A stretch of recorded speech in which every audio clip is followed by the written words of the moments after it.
Guys, मैं हूँ doctor Asma. Welcome to magical doctor mom. तो आज के मेरे वीडियो में मैं आपको 9 मंथ ओल्ड यानी 9 महीने के बच्चे के डेवलपमेंट और माइलस्टोन के बारे में बताने वाली हूँ।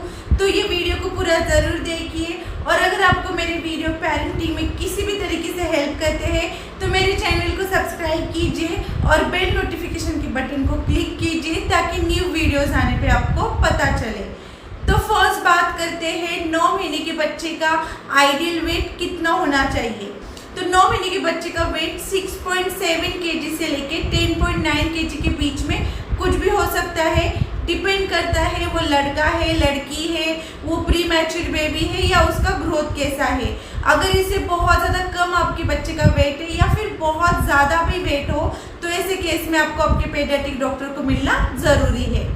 सेकेंड बात करते हैं फीडिंग या फूड के बारे में। तो बच्चों का जो फीडिंग है वो 9 मंथ ओल्ड बेबी में बहुत ज़्यादा चेंजेस हो जाते हैं। हम अब तक 9 मंथ ओल्ड बेबी को दिन में 2 या 1 ही बार खाना खिलाते हैं, पर 9 मंथ जब बच्चा हो जाता है तो उसको 3 टाइम पे खाना खिलाना इम्पॉर्टेंट होता है, ब्रेकफास्ट, लंच और डिनर। उसी के साथ में जैसे मैंने इससे पहले भी बताया है, मैं आज की वीडियो में भी बताऊंगी, जब तक बच्चा 1 साल का नहीं हो जाता है तब तक उसका जो मेन सोर्स ऑफ न्यूट्रिएंट होता है, उसका मेन सोर्स ऑफ एनर्जी होता है, ये ब्रेस्ट मिल्क या फॉर्मूला मिल्क ही होना चाहिए। उसके बीच में आप बच्चों को ऊपर का खाना दीजिए। आप 2 से 3 बार 9 महीने के बच्चे को खाना दे सकते हैं। डिपेंड करता है कि उसका रिक्वायरमेंट कैसा है।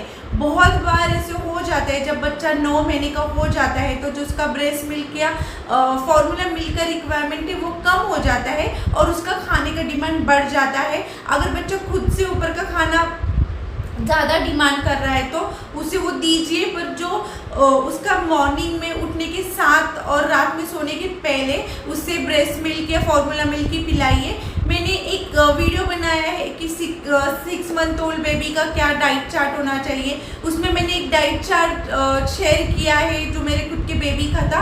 आप वो भी जाके चेक कर सकते हो और उसमें कुछ चेंजेस करके आपके बच्चे के लिए भी वैसे ही शेड्यूल बना सकते हो, चार्ट बना सकते हो, जो आपके बेबी का जो भी रूटीन है या जो भी उसका डाइट है वो सेट करने में आपको हेल्प होगा। तो बच्चों को जब आप 3 बार खाना खिला रहे हो तो ट्राई कीजिए कि उसके खाने में 2 से 3 वेजिटेबल या फ्रूट हो।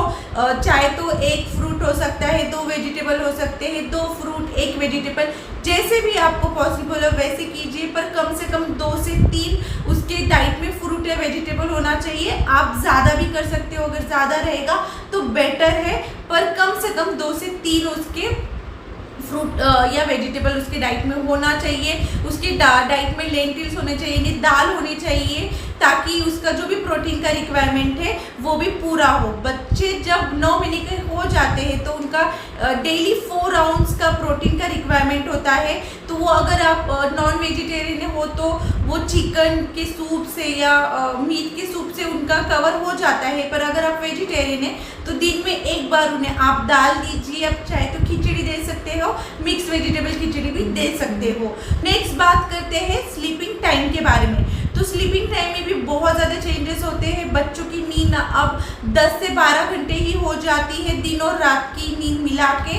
अब बच्चे दिन में 1 या 2 बार नैप लेते हैं, डिपेंड करता है कि वो कितना टाइम दोपहर में सो रहे हैं। तो बच्चों का भी जो रूटीन है वो मॉर्निंग 7 टू रात के 7 ऐसे होना चाहिए, पर मैक्सिमम यहाँ आजकल कोई 7 बजे नहीं सोता है, तो कम से कम 8 to 9 या 10 PM के बीच में बच्चों का नाइट टाइम होना चाहिए। मैंने इससे पहले भी एक वीडियो में बताया है कि बच्चों का जो नाइट रूटीन होता है, जो सोने का टाइम होता है, वो 9 से 10 के बीच में रखिए, मैक्सिमम 10 रखिए, उससे ज़्यादा मत बढ़ाइए, वरना फिर बच्चे को आगे जाके भी लेट सोने की आदत लगती है और इससे बच्चे की ओवरऑल हेल्थ के ऊपर भी काफ़ी ज़्यादा इफेक्ट होता है। तो अब बात करते हैं 9 मंथ ओल्ड बेबी के डेवलपमेंट और माइलस्टोन के बारे में। तो जैसे मैंने अपने पिछले वीडियो में भी बताया है कि बच्चे के 4 to 5 मंथ के बाद भी इंटरनल टीथिंग की प्रोसेस चालू हो जाती है और 8 to 9 मंथ में बच्चों के दांत निकलने, मैक्सिमम बच्चों के दांत निकलने स्टार्ट हो जाते हैं। कुछ बच्चों के पहले ही निकल जाते हैं, पर 8 to 9 मंथ में बच्चों की टीथिंग की प्रोसेस स्टार्ट हो जाती है। तो टीथिंग में बच्चों को बहुत ज़्यादा पेन होता है कुछ बच्चों को। तो अगर आपके बच्चे को टीथिंग में पेन हो रहा है तो क्या करना चाहिए ताकि बच्चे में टीथिंग के पेन से उनको रिलीफ मिले, मैंने इस पे भी एक वीडियो बनाया है, आप वो भी जाके चेक कीजिए। अगर वो सारी चीज़ें करने के बाद भी आपके बच्चे को रिलीफ नहीं मिल रहा है, वो काफ़ी ज़्यादा पेन में है, वो रात में सो नहीं पा रहा है, तो ऐसे केस में आपके पेडियाट्रिक डॉक्टर को जाके मिलिए। काफ़ी ज़्यादा जेल होते हैं, मेडिसिन होते हैं, जब बच्चों को बहुत ज़्यादा टीथिंग का पेन होता है तो वो अप्लाई करने से उन्हें रिलीफ मिलता है। तो ये चीज़ आप कर सकते हो अगर आपके बच्चे को अपने सारे जो भी होम रेमेडीज ट्राई करने के बाद में भी अगर उससे रिलीफ नहीं मिल रहा है। नेक्स्ट है क्राउलिंग। तो क्राउलिंग आप मैक्सिमम बच्चे 9 मंथ तक क्राउलिंग करना सीख जाते हैं। कुछ बच्चों में फिर भी कुछ टाइम लगता है, 10-11 महीने लग जाते हैं, पर मैक्सिमम बच्चे क्राउलिंग करना सीख जाते हैं। अगर वो क्राउलिंग नहीं भी कर रहे हैं तो वो कोई अदर वे फाइंड आउट कर लेते हैं कि वो एक जगह से दूसरे जगह पे आगे क्राउल करके जाए, पेट पे क्राउल करके जाए, हैंड के सपोर्ट से जाए, या फिर साइड टू आगे जाए। तो बच्चा अब एक जगह पे नहीं रुकेगा, उसके काफ़ी ज़्यादा मूवमेंट्स होते हैं। वो आपने अगर उसे घर में एक जगह पे बिठा दिया तो आप देखोगे कि वो दूसरे जगह पे जा रहा है। वो चाहे क्राउल करके जाए या अपने हाथ और पैरों के पेट के सपोर्ट से जाए, पर वो एक जगह से दूसरे जगह पे जाना अब सीख रहा है। तो ये टाइम काफ़ी क्रूशियल होता है। कोई भी ऐसी चीज़ बच्चे के आसपास मत रखिए जिससे उसे चोकिंग का प्रॉब्लम हो सकता है। कोई गर्म चीज़ मत रखिए जाके बच्चा उसे पकड़ सकता है। चाय मत रखिए, दूध मत रखिए। बहुत बार ऐसी बर्न के केसेस भी देखने मिलते हैं। तो ये काफ़ी क्रूशियल टाइम है क्योंकि बच्चा कोई ना कोई भी फाइंड आउट कर लेता है कि वो एक जगह से दूसरे जगह पे जाए। तो ये चीज़ का ध्यान रखना बहुत ही ज़्यादा ज़रूरी है। Next point is sit up. तो आपका 9 महीने का बच्चा विदाउट सपोर्ट भी बैठना सीख जाता है। मैक्सिमम बच्चे जब 9 महीने के हो जाते हैं तो वो बिना किसी सपोर्ट के खुद से बैठना सीख जाते हैं।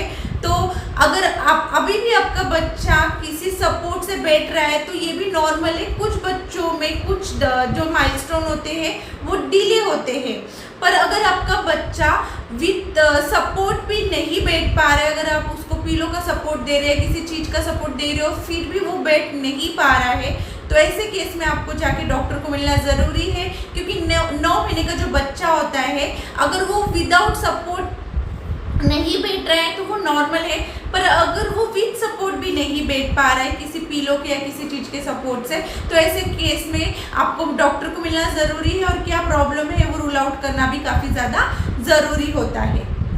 इसी के साथ में जो दूसरे डेवलपमेंट होते हैं बच्चों की, विजन होती है, हियरिंग होती है, घर वालों को पहचानना, आवाज़ रिकॉग्नाइज करना, अलग अलग साउंड्स निकालना।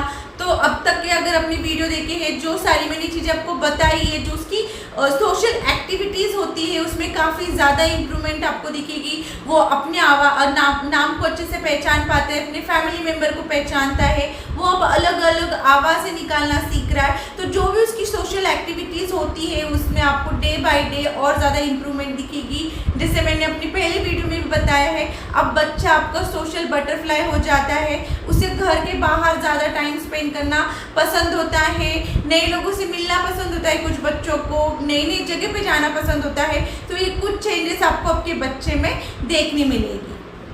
तो जो मैं नेक्स्ट पॉइंट बताने वाली हूँ ये एडिशनल एक्टिविटीज़ होती है। हर बच्चा ये नहीं कर पाता है, पर कुछ 9 महीने के बच्चे जो होते हैं वो किसी चीज़ के सपोर्ट से खुद से खड़े रहना सीख जाते हैं और कुछ कदम भी वो चलना सीख जाते हैं किसी चीज़ को पकड़ के, किसी चीज़ के सपोर्ट से।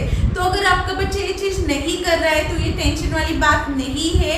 कुछ बच्चों में कुछ चीज़ें वो पहले करना सीखते हैं, कुछ चीज़ों करने में उन्हें टाइम लगता है, कुछ माइलस्टोन उनके डिले होते हैं, तो ये बिल्कुल नॉर्मल है।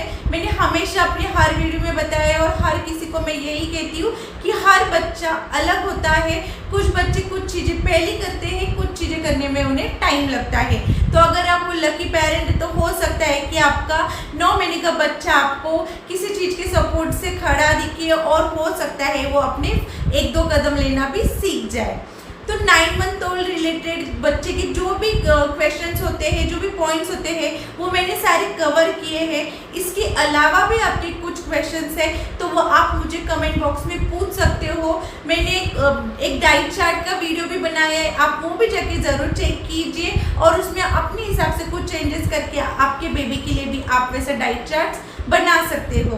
तो अगर आपको मेरे वीडियो पसंद आते हैं तो मेरे चैनल को सब्सक्राइब कीजिए और बेल नोटिफिकेशन के बटन को क्लिक कीजिए ताकि न्यू वीडियोस आने पे आपको पता चले।